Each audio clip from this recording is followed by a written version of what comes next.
Merci à Bernard. On a beaucoup de travail en perspective, mais je trouve que c'est porteur, c'est bien. Moi, ça nous fait un avenir avec des objectifs, et ça, c'est bien. J'ai demandé à tous les gens du bureau, à nos conférenciers qui sont là, Corinne, donc Dominique, Patrice, de venir là. Merci, un grand merci de votre nombreuse et agréable présence ici en cette journée qui restera une date, je crois, importante parce que on est vraiment très nombreux. On a compté les gens tout à l'heure. On a été jusqu'à pratiquement 130 personnes aujourd'hui. Merci beaucoup. Plus tous ceux qui étaient en Zoom. Et puis, comme les conférences seront mises sur le site, ça va devenir visible par un très grand nombre. Donc, merci à Bernard Roulet pour son exposé et puis tout le travail qu'il fait au niveau du bureau toute l'année. Patrice pour son enquête et merci de tout le travail que vous allez faire maintenant pour la compléter. Dominique pour sa présence aussi au niveau du bureau. Jean-Pierre, mais tu nous as pas poussé la chansonnette. Non, c'est après. Alors on finit, voilà, je termine. Et puis, oui, parce que sinon, ça va être triste. Alors, Florence, et qui nous fait régulièrement sa lettre avec beaucoup d'informations, un sujet, et puis après beaucoup de brèves, travail régulier qui colle à l'actualité au plus près chaque fois qu'on reçoit des informations. Marie-Pierre, notre secrétaire, sans qui nous n'existerions pas, parce que Marie-Pierre, c'est une pierre vraiment très, très importante. Merci à Corinne pour son exposé d'une limpidité absolument merveilleuse. Ça nous permet de mieux comprendre la science, parce que ce n'est pas toujours évident. Quand on n'est pas du métier, c'est quelquefois difficile. Dès qu'on a parlé de la protéine spike et tout ça, on était là à se dire pour beaucoup, mais qu'est-ce que c'est, mais pourquoi, mais comment, etc., etc. Merci à Claude Janvier pour son exposé. Et puis, ce décodage de la société d'aujourd'hui, parce qu'effectivement, nous sommes un peu sur un pied. Quand on a des informations, on regarde mieux où on va poser le deuxième pour pouvoir avancer et puis avancer efficacement. Donc merci. Marie, merci beaucoup pour tout son travail aussi au niveau du bureau et puis toute son activité sur les réseaux sociaux. Merci beaucoup Marie. Merci à Betty, toujours elle aussi pour sa présence. Et puis ça fait bien longtemps qu'on se connaît avec Betty. Et puis sa participation pour la comptabilité. Et merci à Léo et tout ce qu'elle fait et tout ce qu'elle dit. Et merci aussi. Et puis, il nous manque Jean-Pierre Eudier, notre ex-président et président d'honneur. Il se cache, il ne veut pas venir. Ah, voilà Jean-Pierre, qui a fait un travail absolument remarquable de guerrier combattant pendant la crise Covid, parce qu'il fallait quelqu'un qui était hargneux et punch. Moi, j'aurais pas su faire ça. Donc ça, c'est vraiment très, très important. Donc, je vous redonne la date de la prochaine Assemblée générale, le 10 octobre à Annecy. Et merci aussi à la technique qui était présente aujourd'hui. Donc ça a été vraiment super, parce que grâce à ça, on va avoir des bons documents sur notre prochain site. On a déjà demandé à Anthony s'il était disponible, parce qu'à Annecy, on ne sait pas s'ils ont sur place un service technique. Maintenant, on a goûté à la grande qualité, donc on ne va pas repartir vers la médiocrité ou le passé, parce que ça n'existait pas. Il faut vivre avec son époque et il faut regarder devant. Et merci à vous tous pour votre présence vraiment très importante et très chaleureuse, et de tous ces partages. Merci à toutes les associations aussi. Et on va continuer à travailler ensemble, main dans la main, en éliminant, même si on a des différences, il ne faut pas voir ces différences, il faut voir les points communs, il faut voir des objectifs, il faut construire, il faut avancer et il faut garder la tête haute. Merci beaucoup. Merci à Martine. Et on va finir en disant merci à Martine pour tout ce travail que tu fais au quotidien.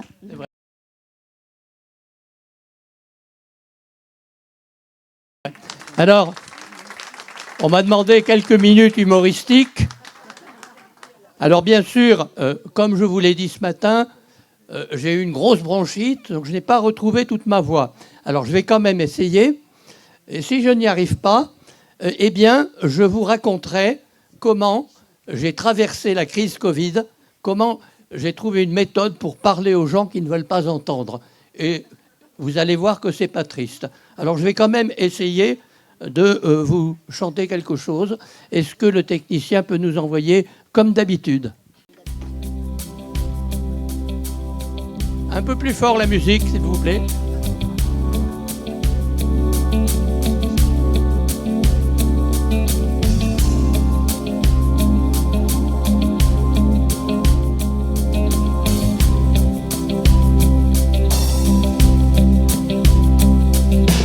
Je me lève, je me bouscule, j'ai la gueule de bois, comme d'habitude. Je me rase, je m'arrache les pustules, j'ai gueule de 3 fois, comme d'habitude. J'attrape dentifrice au fluor, qui décape vraiment fort, comme d'habitude. J'ai le nez qui coule, c'est visqueux comme une boule, comme d'habitude. Je suis comblé, j'ai mes comprimés pour ne plus fumer, comme d'habitude. Quand je Coca Light et de l'eau pleine de nitrate, et partout ça me gratte, comme d'habitude. J'ai le ventre bien rond, je suis rempli de boutons, je me pose pas de questions, comme d'habitude. J'évite de cracher pour pas trouer le plancher, comme d'habitude. Comme d'habitude, au McDo ce soir, il y aura des frites et du coca à boire et du poulet au goût de carton. Pas de problème pour la digestion. Je dégueulerai tout devant la maison, comme d'habitude.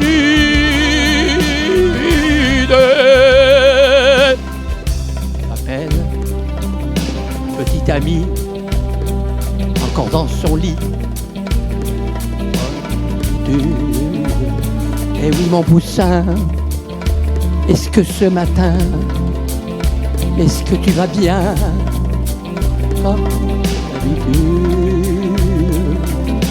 Eh oui, j'ai pris mes traitements pour l'amaigrissement, comme d'habitude. J'ai pris des serviettes pour mes pertes vertes, comme d'habitude. Comme d'habitude, ce soir la télé nous donnera des conseils de santé, qu'il n'y a pas de problème pour la viande et la crème, et les hormones et les OGM. Mais je crois bien, pour des faux ils nous prennent, comme d'habitude. Comme d'habitude, ce soir la télé nous donnera des conseils de santé. Il n'y a pas de problème pour la viande et la crème, comme d'habitude.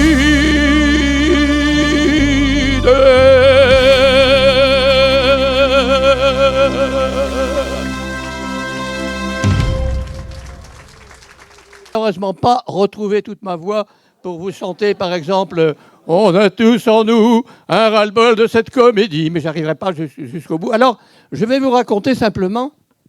Comme d'habitude, il est malade. Je vais vous raconter simplement comment j'ai traversé la crise sanitaire et comment j'ai trouvé une technique pour parler aux gens qui ne veulent pas entendre. C'est d'ailleurs l'objet du roman dont je vous ai parlé ce matin, tome 1, tome 2, surtout dans le tome 2. Alors, bien sûr, quand il y a eu l'épisode des masques, tout le monde y croyait.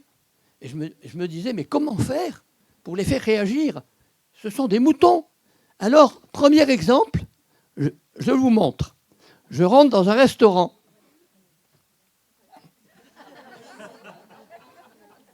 Le gérant me dit, mais vous faites quoi, monsieur? Eh bien, ces monsieur, dames qui sont assis, ils n'ont pas de masque. Mais dès qu'ils se lèvent, il faut en mettre. Moi, j'ai oublié le mien. Alors, ça veut dire que le virus, il est là, alors je passe en dessous. Qu'est-ce qu'il a fait, le gérant? Il a dit, c'est vrai, c'est pas logique. Il a enlevé son masque. Deuxième exemple. Là, j'ai eu des complices. Un supermarché dans le triangle Isère-Savoie 1, 10 caisses, heure d'affluence, et donc 10 complices. Tous masqués, les lunettes, les gants, le mètre pour mesurer la distance sociale. J'arrive. Madame, pour faire mon code, je suis obligé d'enlever mon gant. Vous pouvez désinfecter le clavier? Pchit, pchit. Madame, le monsieur derrière moi, la distance, s'il vous plaît. Par sécurité, il faudrait peut-être redésinfecter le clavier. Oh, pchit, pchit, pchit. Mais qu'est-ce que je vois? Vous avez touché tous mes produits. Il y a un risque. Il faut les désinfecter. Oh, quand même. Mais ils l'ont dit à la télé. Oh, très énervé. Pendant ce temps, la queue, derrière, s'amplifie. Et c'est à ce moment-là que le gérant est arrivé, voyant une foule là, qui attendait. Mais qu'est-ce qui se passe? Parce que tout le monde faisait la même chose. Alors il a pris le micro. Il a dit, mesdames, messieurs, ne soyez pas dans la psychose. Ce virus n'est quand même pas aussi dangereux que ça. Mais si, ils l'ont dit à la télé. Oh oui, mais il ne faut pas croire la télé. Ah bon? Et voilà toutes les caissières qui enlèvent les masques.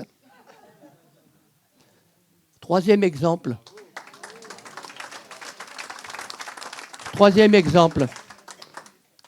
Au tribunal. Maître, voulez-vous, s'il vous plaît, remettre votre masque correctement sur le nez? Monsieur le Président, ces masques, ils ont été fabriqués par les Chinois. Ils ont un petit nez. Le mien, il ne va pas. On m'a foutu la paix.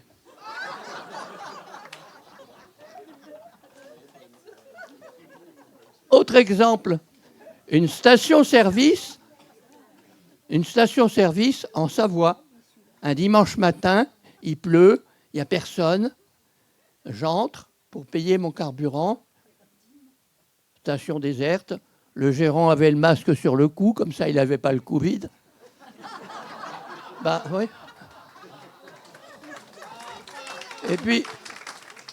Et à ce moment-là, arrive une voiture immatriculée à l'étranger. Je ne vous dirai pas d'où. Les gars masqués, ils me regardent. Vous n'avez pas de masque une fois? Ah mais attendez, ça a changé. Ils l'ont dit hier à la télé. Moi, je suis immunisé, vous risquez rien. Hein, parce que le virus, maintenant, il est là. Alors, il faut passer dessous. Ils sont repartis à quatre pattes. Alors, le gérant, il dit, mais c'est pas possible. Je dis, ah mais c'est des Flamands. Je peux me permettre, ma grand-mère était flamande, alors. Je peux me permettre. Alors, c'est un petit peu comme ça que j'ai trouvé des techniques en caricaturant les comportements. Je n'ai pas trouvé d'autres méthodes, mais ça marche souvent. Hein. Plusieurs fois dans les tribunaux, j'ai vu des des juges enlever les masques parce que je leur expliquais que ça servait à rien. Et pourquoi? Voilà. Donc, parce que souvent, on essaie d'expliquer avec des arguments scientifiques, mais comme ils sont complètement bouchés, ils sont dans la religion, le dogme, ils ne veulent pas entendre. C'est comme ça. Après tout, on leur dit, mais quand vous communiez à l'église, personne ne demande, est-ce que l'hostie est stérilisé, est-ce qu'il y a une date de péremption? Mais c'est pareil. Pareil, on peut mettre toutes les cochonneries dans les vaccins, tout. Mais parce que c'est un vaccin. C'est pour ça. Et c'est ça qu'il faut bien comprendre. D'un autre côté, ne réagissez plus en victime. Réagissez en des gens outragés, parce que les criminels, c'est eux. Et les imbéciles, c'est eux qui ne veulent pas savoir. Je ne veux pas le savoir. Voilà. Alors, je rappelle que c'est un peu le titre de mes romans. Même les beaufs en robe noire dansent avec le diable, et le mal français, les beaufs ne veulent pas savoir. Voilà. Et c'est comme ça que j'essaye d'un peu d'ouvrir les esprits en les faisant rire en même temps. Certains rient jaune. Hein, mais c'est comme ça. Hein. C'est comme ça. Bon, on n'est pas à Pékin, donc on peut rire jaune. Bon. Mais toutes les décisions qui ont été prises depuis des années, on voit bien que tout était prémédité. Madame MST, Marisol Touraine, bah, vous riez, on dit bien DSK. Hein, bon. Bah, ouais, bon. Hein, vous avez dit qu'on se marrerait. Hein. Bon, voilà. Bon, allez, je vais arrêter là parce que le temps tourne. Hein. Ben, bien. Merci de votre écoute. Hein. Merci Jean-Pierre. Voilà. Merci. Merci beaucoup Jean-Pierre de ce moment d'humour et de partage. Voilà. Alors, on a encore un peu de temps devant nous. Donc, si vous voulez poser des questions, si vous voulez encore des livres, si vous voulez partager, etc., etc., eh bien, écoutez, on est tout à fait d'accord pour tout ça. Et donc, qui a des questions à poser encore aux conférenciers ou à la Ligue? François-Marie? Oui, moi, c'est une question à M. Janvier. Je suis entièrement d'accord par rapport à cette mainmise actuelle ou volonté de mainmise des États-Unis, des Anglo-Saxons. J'étais guide de voyage dans le monde et j'ai vu la mondialisation aussi dans les années 2000, mais quand même, quand on voit l'histoire mondiale, il y a quand même eu 1000 ans d'hyper-domination musulmane de la Mauritanie jusqu'à l'Indonésie. En Inde, ils ont fait énormément de morts aussi. La Chine donne pas sa part au cochon quand on voit ce qu'ils ont fait aux Tibétains, ce qu'ils ont fait aux Ouïghours. L'Empire ottoman n'a cessé de vouloir conquérir, et ils ont encore des fourmis dans les jambes, là. Hein, voilà. Il y a un très fort organisme. Voilà. Ils n'ont jamais reconnu, je crois, le génocide arménien. C'est-à-dire que si aujourd'hui ces gens-là peuvent régner sur le monde, hein, c'est aussi parce qu'ils s'entendent. Et l'affaire du virus de Wuhan fait d'un côté de l'autre avec Astor, Fort Detrick, la Chine, etc. Voilà. Juste, vous serez peut-être d'accord avec moi, il y a cet épisode, vous savez, qui est raconté par Gaël Giraud dans Thinkerview, où il est avec des traders, des financiers qui sont à la City à Londres, et ils disent, voilà, il va y avoir des catastrophes biologiques, etc. On peut faire quoi? Et les financiers de la City disent, nous, on ne fera rien, parce qu'on est une démocratie, on ne va rien faire contre tout ce qui va se passer au niveau de la planète, hein, parce qu'il y a une vraie destruction. La Chine fera le boulot. La Chine fera le boulot parce qu'elle n'a aucun scrupule à écraser, à contrôler, à mettre le crédit social. Voilà. Et ce qui arrive aujourd'hui en Europe, c'est quand même la parfaite synthèse entre des méthodes qui sont ultralibérales, communistes, fascistes. C'est-à-dire que c'est la réunion de tout. Et voilà, donc il y a quand même des complotistes. Parfois, je suis obligé d'entrer dans les joutes oratoires avec des complotistes qui disent que c'est la Chine qui sauve l'Afrique, etc. J'en ai parlé avec des amis africains. Quand on voit ce que les Chinois font à leur peuple, c'est aussi inquiétant. Et c'est quand même bien leur méthode qui arrive ici en Occident. Donc c'est la synthèse de tout le pire. Il ne faut quand même pas oublier cela. Juste pour répondre pas trop assez rapidement sur cela, je connais effectivement aucun pays ou aucune nation qui est blanche comme neige et qui n'a jamais commis de crimes en ce sens de guerre, etc., et de colonisatrice. Enfin, de toute façon, c'est vieux comme le monde. Maintenant, ce qu'il faut quand même constater, c'est que la Chine, à part le Tibet, n'a jamais envahi personne d'autre et n'a jamais guerroyé très loin. La Fédération de Russie non plus. Et force est de constater que depuis quand même 1880, comme je l'ai dit tout à l'heure, les Anglais, enfin les Anglo-Saxons se sont déchaînés quand même sur la planète et continuent de le faire. Donc je ne suis pas en train d'être braqué uniquement sur eux, mais enfin force est de constater quand même qu'ils ont un CV, un peu cumulatif, quoi.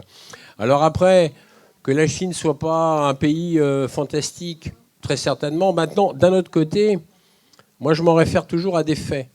Ça veut dire quelle était la situation de la Chine à la chute de Mao Tse-tung et qu'est-ce qu'était le PIB chinois à l'époque et qu'est-ce qu'il est aujourd'hui. Est-ce qu'aujourd'hui les Chinois vivent mieux qu'à l'époque de Mao? Très certainement. Après, on peut reprocher ce qu'on veut à Vladimir Poutine aussi.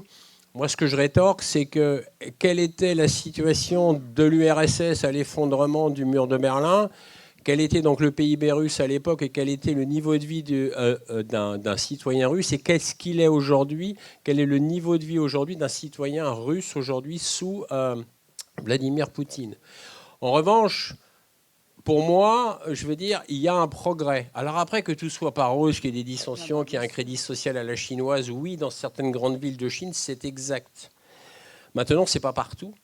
Et maintenant, si vous pensez que nous ne sommes pas, nous, en Europe, dans un crédit social, mais détrompez-vous.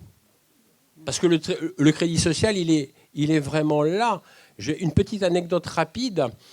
C'était en septembre l'année dernière. On m'invite à faire une conférence à Roubaix. Je vais à Roubaix et le lendemain, des Belges m'avaient invité à une conférence à Bruxelles. Ça faisait 15 ans que je n'avais pas mis les pieds à Bruxelles. Et il y a un monsieur qui était à la conférence le soir à Roubaix et qui me dit « Mais est-ce que vous avez déclaré votre voiture sur Internet avant de rentrer dans la zone de Bruxelles, qui est une zone de faible émission de serre, de gaz de serre, machin ?» Déclarer ma voiture sur Internet, j'ai dit « C'est quoi ce délire ?»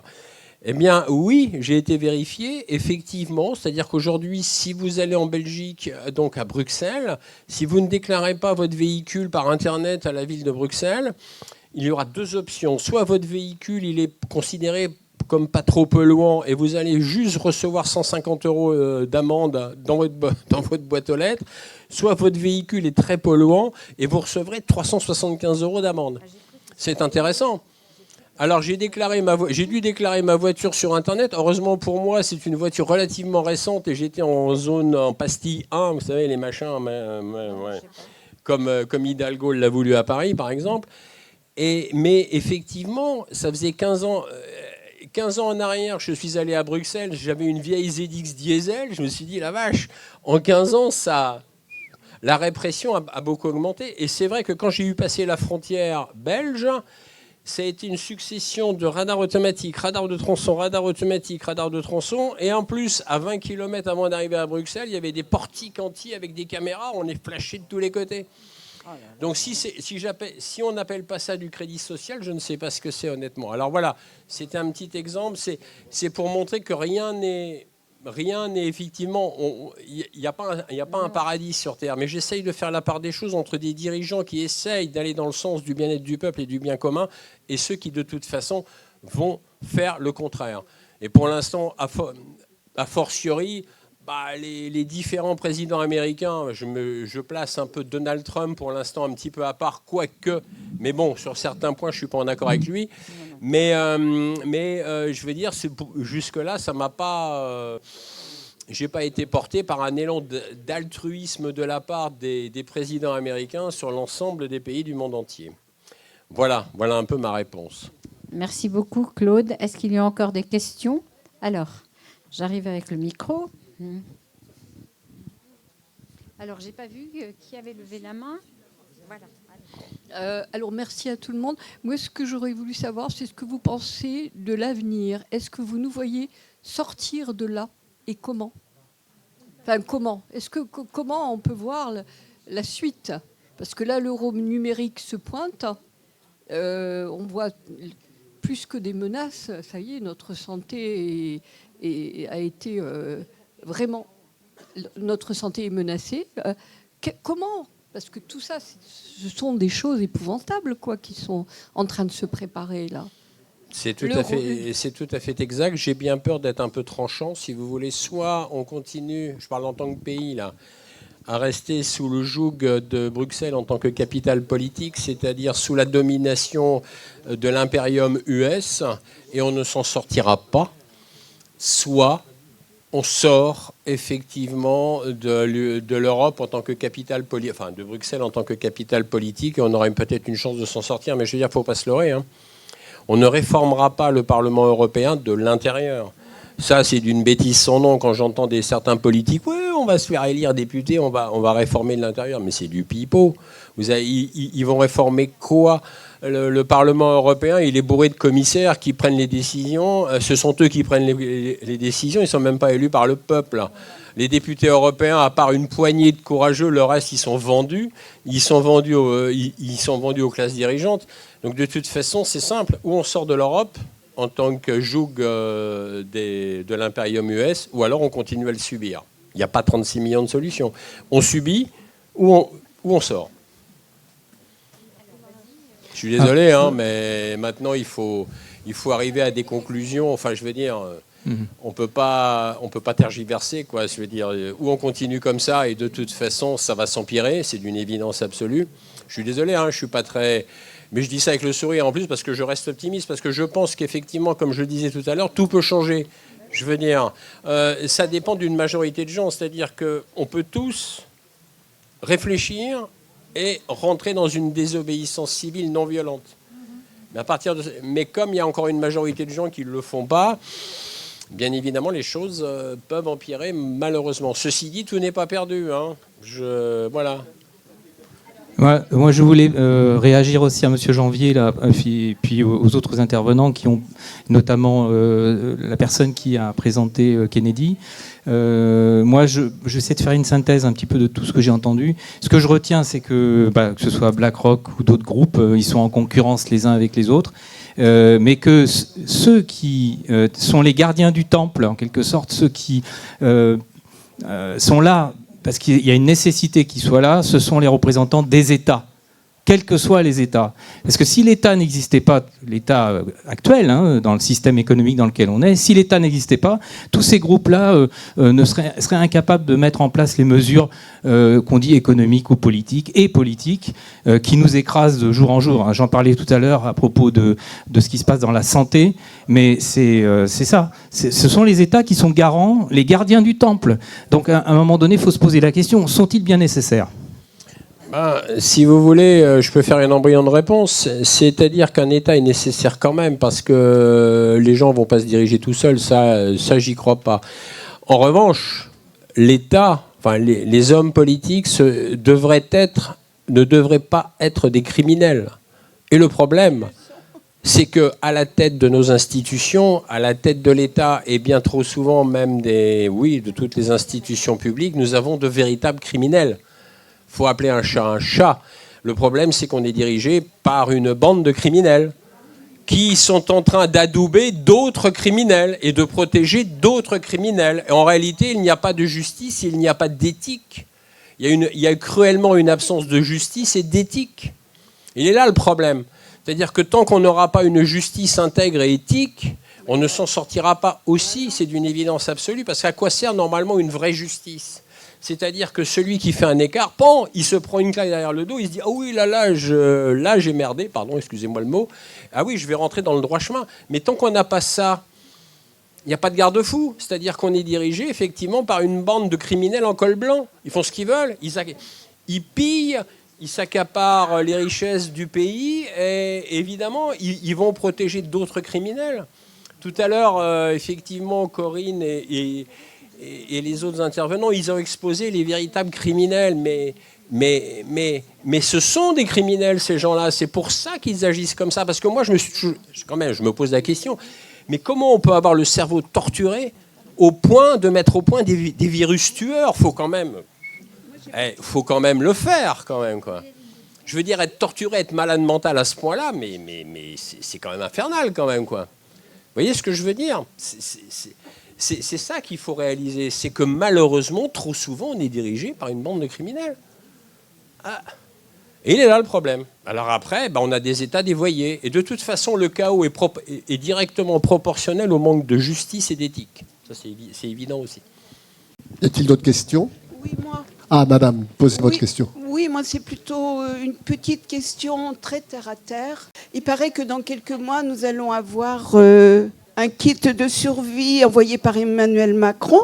Oui, et je voudrais bien savoir qu'est-ce qu'on va faire de ce colis. Ah, écoutez, soit vous le renvoyez à l'expéditeur, c'est-à-dire, il y a plein de gens qui ont proposé de le renvoyer à l'expéditeur.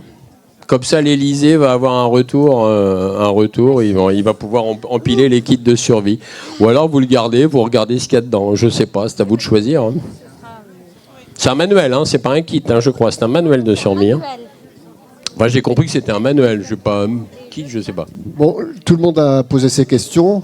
Moi, je voudrais aussi dire quelque chose, c'est que vous avez connu les uns et les autres EFVV, c'est-à-dire European Forum for Vaccine Vigilance, dont je suis encore le président. Mais cette association qui est européenne, qui a été créée par l'ancienne présidente d'Alice, Madame Ouette, et puis moi, je suis arrivé comme président de cette association. Et cette association qui regroupe d'autres associations européennes de défense des citoyens contre les risques vaccinaux. Et malheureusement, avec cette exposition de Covid, l'EFV n'existe pratiquement plus, ou à part quelques... Vas-y, viens ici.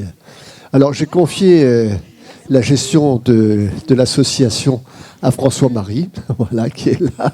Et donc, moi, ce que je veux, c'est recréer une dernière assemblée générale au mois de septembre ou octobre cette année. Et puis, si vous avez envie de soutenir EFVV, vous êtes les bienvenus pour nous aider à reconstruire. Sinon, malheureusement, on sera peut-être obligé de nous séparer de EFVV. Mais je te laisse quand même le soin d'en parler. Oui. Alors, c'est vraiment important, parce qu'en fait, si on voit comment se sont gagnées les grandes batailles à travers l'histoire, c'est toujours par l'union. Et là, on est dans une configuration aujourd'hui, j'en parlais ce matin, qui ressemble quand même à la Deuxième Guerre mondiale. Où on a d'un côté les États-Unis, qui ont changé de camp. Il y a la Russie, on pourra en dire ce qu'on en veut, mais en même temps, Poutine protège plus son peuple, effectivement. Là, je ne parle plus de la Chine, parce que génocide tibétain ou ouïghour, c'est notre paire de manches. Et on peut justement, on peut faire quelque chose, mais au niveau local, je veux dire au niveau local, au niveau international. C'est-à-dire que si des gens de la Ligue veulent s'investir dans le European Forum for Vaccine Vigilance, qui existe depuis 25 ans, avec Jean-Pierre Audier, quand même, que vous connaissez bien, quelque chose est possible. Parce que ce qui manque, c'est une résistance internationale. Nous sommes des dizaines de millions en Europe éveillés, qui ont compris, qui ont refusé les vaccinations, qui sont sortis dans les rues, qui sont sur les réseaux. Il n'est pas possible de continuer ainsi à être une poignée dehors avec des portraits de victimes ou à manifester alors qu'on est aussi puissant que ça, parce qu'on s'autocensure ou parce qu'on pense que c'est inutile, alors que précisément, si c'était inutile, ils ne chercheraient pas à censurer la moindre de nos voix. Ça veut dire que la moindre de nos voix les fait trembler, les inquiète, et c'est pour ça qu'ils veulent la censurer. Alors, il n'y a pas aujourd'hui en Europe, ni dans le monde, il n'y en a pas, de réseau international qui pousse vraiment les gens à sortir. Donc, à titre personnel, avec d'autres associations, avec l'aide de la Ligue et de beaucoup d'autres, j'ai coordonné pour le 10 décembre 2022 une action de 79 villes dans 53 départements où nous sommes sortis avec des portraits de victimes de vaccins.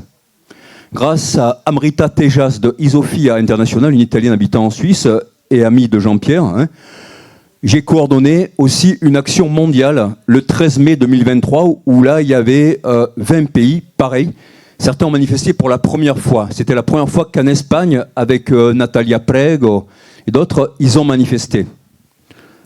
En Hongrie, c'était pareil. Voilà. En Italie, il y avait 26 villes. En France, il y en avait 26. Il y en avait 20 aussi en Espagne. Voilà. Et c'était énorme. Et puis après, tout s'est effondré à cause des problèmes d'ego, de suspicion, d'opposition contrôlée. Mais il est possible donc avec EFVV de faire repartir ça, c'est-à-dire qu'il y a un énorme réseau, mais il faut des gens avec des titres, avec des CV, des gens qui connaissent les médecins, etc. Parce que moi, j'ai beau être historien, mes bouquins sont à Stanford et Harvard, soutenus par Edgar Morin, sur l'histoire des civilisations. Pour eux, je suis personne parce que je ne suis pas un médecin. Voilà. Donc, il faut des gens qui ont le CV, qui les rendent respectables. Même si on remonte que la plupart du temps, c'est des journalistes qui ont levé les plus gros lièvres. Bon, voilà. Donc, il est possible de faire quelque chose et j'espère vraiment qu'on pourra organiser ce congrès peut-être à l'automne, hein, et puis ramener du monde et faire partir cette résistance européenne contre cette, ce que veulent faire des gens comme Ursula von der Leyen, Macron, les autres dont on parlait, hein, voilà, et qui s'attaquent à l'agriculture, à la santé, à l'armement. Donc, ils veulent clairement nous faire beaucoup de mal. Et à l'éducation, bien sûr. Merci. Merci François-Marie. Bon, en attendant, j'ai pris la parole un peu. Je empiète sur le terrain de la Ligue. Mais en attendant, merci de m'avoir laissé ce temps de parole. Merci beaucoup encore à tous et on va lever cette assemblée générale. Donc, la lettre de la Ligue où vous êtes tenus au courant, le site qui vient bientôt d'être réactualisé, le bulletin qui paraît 3 ou 4 fois par an et puis le contact permanent. Merci à tous d'être venus et puis on se donne rendez-vous l'année prochaine avec la Ligue le 10 octobre et puis dans bien d'autres événements à travers la France, Castres, Paris, etc., pour tous les événements à venir. Merci beaucoup et à bientôt. Au revoir. Merci. Merci beaucoup. Merci.